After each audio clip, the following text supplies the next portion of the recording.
Thank you for joining me. I'm just going to ask, is it the birth story that you're going to be talking about? Is it your first baby or second or third? Yeah, first baby. Your first baby, okay.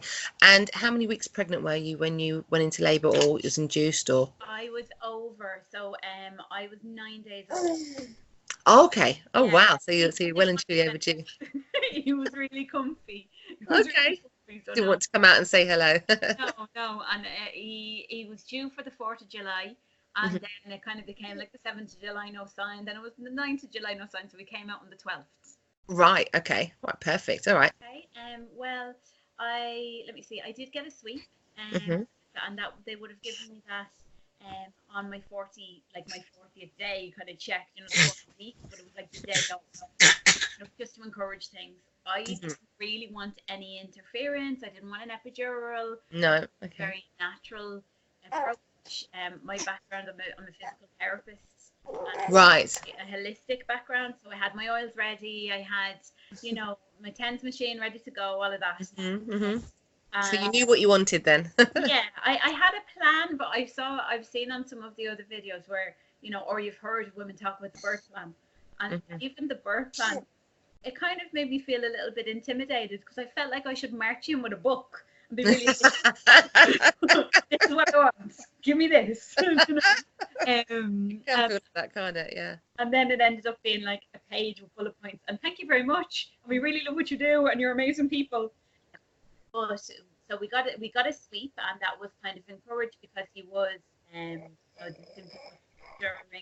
from they talked to me, and initially I thought a sweep was and myself and my partner, they gave us like a half an hour to go off and talk about it. We just didn't want anything to interfere with his natural kind of path. Right. But I can see now why the sweep really helped. Right. And then I also used acupuncture throughout my pregnancy, and I also used acupuncture towards the end. Okay. And do you find that helped you with maybe not bringing the labour on, but do you find it's kind of helped you with anything else, any sort of relaxation or anything? Oh, massively. Really helped me with relaxation. And actually, throughout my pregnancy, in my second trimester, I got really bad migraines. It was gift. It gave me like a week back of energy, and really removed a lot of the pains I was having, which was great. So the acupuncture helped, but still nothing was kicking in. So the day before I went into labour on the 11th, myself and my partner were quite active, and we went out for a walk. Kind of used, it's actually near wind turbines, and it's really lovely. It's a lovely walk, like nature walk. Went for a walk, and I was saying, we'll go to the next wind turbine. And we ended up doing 7K of a walk the day before. Maybe that's what it was. No. Maybe it was the walking. 7K. Wow. That's about 4 miles, isn't it? Yeah. It was wow. Oh. So you went for a 7K walk. Give me 7K walk. Felt like you fought. Then the next day, when I went into labour, I was banjaxed. I was so tired. I was weepy, like the complete opposite of what I'd been throughout pregnancy. I had a really good pregnancy. And my partner was a bit down in the dumps too. He actually came home early from work. Yeah. And he was like, I just want to be around you. I don't know. Oh, yeah. Maybe that's what. Do you know what I've done? I've done a post on this. Like the male the pregnancy sympathy syndrome, and I think some people would say, oh, I don't know about that, but I actually totally believe that some people, some partners can be really in tune, and they can sense that something's going to happen. But they did help to put the bun in there in the first place. Well, exactly. Maybe he was really in tune with you then, and knew something was going to happen, or possibly. But both of us, we just kind of huddled in, and we're normally all the time we huddled in and just relaxed. And then 12 o'clock that night, I was like, okay, as contractions started. My waters didn't go, but contractions started. And by 6 a.m., I had had a whole night of back pain. And labour was all in my back. Right. All in my back. So we'd already been in the Saturday before this happened. And they were like, no, you're not in labour, it's just back pain, go home. So we waited for like 6 hours before I actually went to the hospital, because I thought it was just the same thing. So what time was that you finally went in then? 6 a.m. Oh, it was 6 a.m. Yeah. Okay. Yeah, so it was 6 a.m. So it started about midnight, and then it was sort of 6 a.m. by the time you went into hospital. Okay. They said that I was 1 centimeter at the time, Mm-hmm. but I live about an hour away from the hospital. So they didn't send me home. They said, we'll stick you in. And after like being there 9 days over, they were like, yeah, we're keeping you. Yeah, because it's going to happen, isn't it? At some point soon. Yeah, yeah. Absolutely. So like I felt really good apart from the contractions hitting. And we left the hospital and went out. We had breakfast. We went for a walk. Oh, that's nice. Yeah. I was in good form. Up until about 4 o'clock, and then it got serious. It's 4 in the afternoon, is that? On the afternoon. So like 6 a.m. into the hospital. By 4 in the afternoon, I just contractions. They checked me around lunchtime, and I'd gone from 1 centimeter to like 2 centimeters. It was comfortable, so I didn't really mind, you know. Yeah. But so you were just kind of just going with it. Yeah, and I had the TENS machine. We went out, we did walks. I was out in the garden. My partner was up the whole time. Kept walking to bring on the labour. Sorry. Oh, gorgeous. Just wants to get involved. Yeah. Yeah. Hello here. Hey. Sorry. Oh my God. Yeah. I think we're gonna have to just get her involved in these birth stories now. I think. I think so. I looked like that she was in on some of them. I was like, yeah, keep her there. Yeah. So you were 2 centimeters. 2 centimeters, and around 4 o'clock, then I started to get really, really, really sore. Back pain started to get really bad, and then we were in for a serious all night. So wow. I had a long labour. So from like carry on. So that night then, as I started to dilate more, they checked and he was posterior facing. So that's why why it was slow and you was getting the back pain and yeah. And then oh my God, that whole evening, like from 6 that evening. So I'd come in to hospital 6 a.m. I'd lasted until like 4 until it really started to hurt. Then 6 p.m. until 3 a.m. Still nothing. I had gone from 2 centimeters, 3 centimeters. Oh, do you know what? I put a post on the other day about this the latent phase or prodromal labour, which is what the Americans call it, which for some women can be very, very quick. You know, going from 0 to 3 centimeters can take an hour for some women. Other women, it can go on for days or for weeks, or hours. You know, so it just totally depends. But when you've got a posterior facing baby, it really can slow down the whole process, and it can be disheartening when you've been in late labour all day and they examine you and they say, oh, you're 2 centimeters now, and you're thinking, oh my gosh, is that all? I've done all of that labour and I'm only 2 centimeters, and it really can be disheartening. So it's so important for me as a midwife to tell people that this is what can happen, and also for women like you to share your story so that if this does happen to a woman who might be listening to this story, that she realizes it's not abnormal, it can happen, you know. And like you did, you know, you kept yourself busy, you were walking around, you were doing things, just to try and kind of pass the time, really. I remember like kind of faded at one point when I was in the early preg or the early labour unit, and you know there would be other women there, and I remember the shift change and listening to one midwife tell the others, you know, what each woman or what stage we're at. What they're doing, yeah. And fair play, you know, she said that I was doing everything right. I was walking, I had my TENS machine, I had taken 4 baths at that stage. I was really trying to spur it on, and it just was going to go the way it was going to go, really. So that kind of kicked in with me. I do remember though at one point, like I couldn't get comfortable in any position, obviously, apart from like on my knees and elbows. So face was planted into a pillow. I had TENS machine on my back. I was rubbing my back over the TENS machine to help me with the posterior pain. Right. And whenever I got a contraction in my abdomen and in my hips, like he was laughing because I was like, yes. And he's like, what's wrong? And I was like, it's painful at the front. Yeah. And I was loving that pain. I could deal with that pain. With the back one, yeah. Oh man. That was crazy. That was crazy. You know, so anyway, come 3 a.m. and I was still only about 3 centimeters. So I technically should have been kept in the early labor section. And I hit my wall. 3 a.m. That was it. Over 24 hours of being in labor with back pain. And I just hit my You did well. You did well to get to that stage without an epidural or anything like that. Yeah. I was like, no, I couldn't. So at that stage, I was like, right, what's my options here? Because I can't do this anymore. Yeah. This is now my wall. And so she said, well, we could give you, is it the Picketin? Pethidine, yes, that's the opiates. I always said that wrong. And I think I always said it wrong because I never liked it.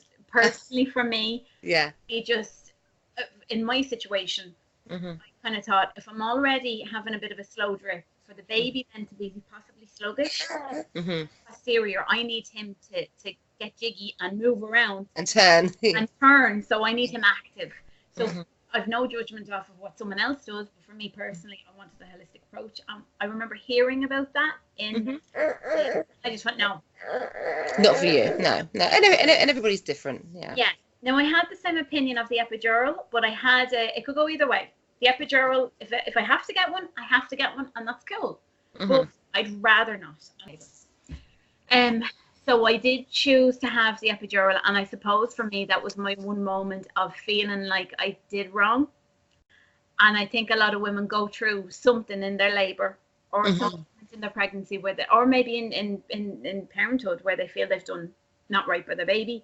And I had a plan, deviating from the plan, and I felt a bit disappointed. I felt disappointed. I bawled, and I apologized to my unborn son. I was like, I'm so sorry. I had an idea. I wanted you just to come out as naturally as possible, and this is what we want. But once I got moved, and the relief of being taken out of that bloody room, it felt so good. And then I was taken into the room where I'd go into labour, and then I got the gas and air. That gift. Do not shy away from that as far as I'm concerned. It's great stuff. Great stuff. Oh my God. And I think I cursed even more then at that point, but it was a relief. So you did all this in 24 hours with nothing, not even any gas and air? Nothing. No. Oh, wow. Paracetamol. Oh, gosh. I think I got given paracetamol. For that back pain, goodness me. So I do now. I feel confident, and I feel that I did right by him, and I feel, that I did do as best. And you did right by yourself as well. It's right for you, because you can't anticipate how labour is going to go, and your story sounds similar to Rachel, who I chatted to the other day. It's a similar sort of thing. When we have a baby, we don't think to ourselves, oh, our labour is going to go on for more than a day. You know that it's going to be quite a long time because it's the first baby, and you think, oh, maybe 12 hours, 15 hours, but you don't anticipate it going on for longer than that. And you also don't anticipate having a baby that's back to back. I mean, I've had 5 children, but I've never had a back-to-back labour, so I don't know what that feels like. But from every woman that I've looked after in labour who's had that kind of labour, and women that I chat to, I know that it's really painful, and really uncomfortable. So I can totally kind of empathise with that. So for a woman to go through all of that and then decide, I've hit a wall, I can't do it anymore, I need an epidural, that is absolutely the right decision for them, if that's how they feel, if that's what they want to do. So, but I totally get that it does take a bit of kind of coming round to the idea, especially when you've had it in your head that this is your birth plan and this is what you're going to do. I totally get that it can make you feel a little bit disappointed. And getting the gas and air, and then I was more relaxed, got the epidural. Was a little bit nervous around the epidural personally, because I do suffer a bit with back pain anyway. So that's why I had it in my head about the epidural. I didn't want any further damage to my back, and right. But I was perfect candidate for it, and I've had no back pain since. Everything's been fine since. So after that. Oh, and the other thing about an epidural that kind of freaked me out was the idea of not being able to move. And the case. Oh my God, that's not the case. I could still move my legs. So they gave you like what they call a mobile epidural, where it's not so strong. Yeah. Oh, that's good. That's good. So you can still move your legs. Yeah. Absolutely. So how long after you got the epidural? How long did it take you to get to fully dilated? I was in labour. It was 40 hours in total. Oh gosh. Yeah. You really went through it, didn't you? Yeah. Gosh. It's quite a while. Seriously, so it was like 4 a.m. that I got kind of going, and then they had to give me oxytocin. Put you on the drip, right? Yeah, and that kind of delayed things, because at one point his heart rate went down a little bit. Stopped that for a little bit and bring it back up again. So it was like 4 a.m. when I got in to get the epidural, and then it was 4:41 the next day, which was the 12th my son arrived into the world. So 40 hours of labour, and then an hour and 10 minutes of a push. Yeah. So let me see. But the oxytocin, that helped with bringing him on. So I seemed to just, my dilating abilities just weren't kicking in really naturally. So that helped, and it kind of, but still I was slow. Like I was around 4 centimeters when I got the epidural. Then the oxytocin brought me up to around 7, and then the heart rate started to change in my son. So they had to ease off and leave me alone for a few hours. And they kept saying, be prepared, this could go towards a C-section. Be prepared, we're going to need help. Be prepared for maybe you'll need, some equipment. You might need some forceps or something. They were kind of drilling me for that. But also in a way of, that doesn't have to happen. It's not going to happen without you say so. But just be aware that it could go that way. So another shift change. And then I had the two ladies come in who were the ones who delivered my son. And they were fantastic. It ended up then that they thought maybe I was 9, maybe I was 10. They checked me and I hadn't really moved on. The oxytocin had brought things along. And so one of the midwives says, I'll check you. My manager might need to check you, because it's just a while. And I was like, okay, you're going to check me, that's fine. And I was slacking, and I said, listen, there's €50 on the table. I'm just going to slide that over. Please tell me I'm 10. Please tell me. You can have it. Please. And even when she was looking at me, I was eyeballing her like, I'm 10. Don't say it's 9. We're going. And she was like, no, I definitely think it's 10. I definitely think it's 10. I just need my manager to confirm she wants to do that, because it's been quite a while. So she came in and she said the same. And already in my mind, I was like, I don't care with the manager what you tell me. This girl's told me 10. I'm bloody going. So they eased off on the oxytocin. They gave me an hour just to rest, and it just was so lovely. I relaxed. I had a nap. My partner went go mode. He went and picked himself up a coffee. He's like, okay, I'm going to get coffee. I'm going to wake up and I'll be back. I suppose so. It's a long time, but none of you have had much sleep, and it does get to that point where it was in the middle of the night after I got. It's actually quite funny. It's going to kill me for telling this, but it was funny. In the middle of the night when I'd gotten the epidural and they were waiting for things to kind of move along with the oxytocin, he said, look, there's nothing going to really happen. You have to wait for the epidural to kick in. So he asked the midwife at the time, Ruth, and he said, listen, Ruth, is there any chance I could go and just take a nap somewhere? And she looked at him like it's like he had invented her whole family. She was like, what? Nap? How dare you? When you were fully dilated, did they make you wait for an hour for the head to come down a bit more? Yes, they did. And within that hour, I slept most, and I had a few crackers I just hadn't really eaten. So I was like, give me something, just give me a bit of energy. And I just felt like I was getting ready. I felt like I was stepping into an arena. I felt like I was going forward into something big. Myself and my partner were both personal trainers as well, and we're both involved in martial arts. So we kept saying it was like going into the ring, or stepping onto the mat. That's what it felt like. It was like the big event. Yeah. The big event was here, and I just felt powerful. I felt ready. I felt strong, and after sleeping, and it was just go time. So when they said it was time to start pushing, and the two midwives. Now I know that there's the stirrups on the bed, so I was lying on my back and knees up and so on. I originally kind of wanted to be on all fours. That's how I always imagined I'd be. Yeah. I've already been on all fours for about over 40 hours or something for most of it with the back pain. So I felt actually comfortable to lie back and have my legs up. And I know that probably for the midwives they're not meant to for your own body, but they had me. The thing is, once you've had an epidural, when you've got a baby that's back to back, you've had an epidural, you've got on the drip, that kind of changes everything anyway. It kind of changes everything, and it can be difficult. I mean, some women can give birth on all fours when they've got an epidural in, but majority can't because of the block, because the block's quite strong, and it's quite hard for them to keep themselves up on their knees. Not to say it's impossible, but it's sometimes easier for the woman to be on her back. I mean, I'm all for women, being mobile and being upright when they're giving birth, but when you have an epidural and you've got those interventions in place, it does change everything. It really does. And you need to be directed on when to push and how to push, because you can't feel what's going on. So that's when directed pushing does need to happen, really, and there is a place for it.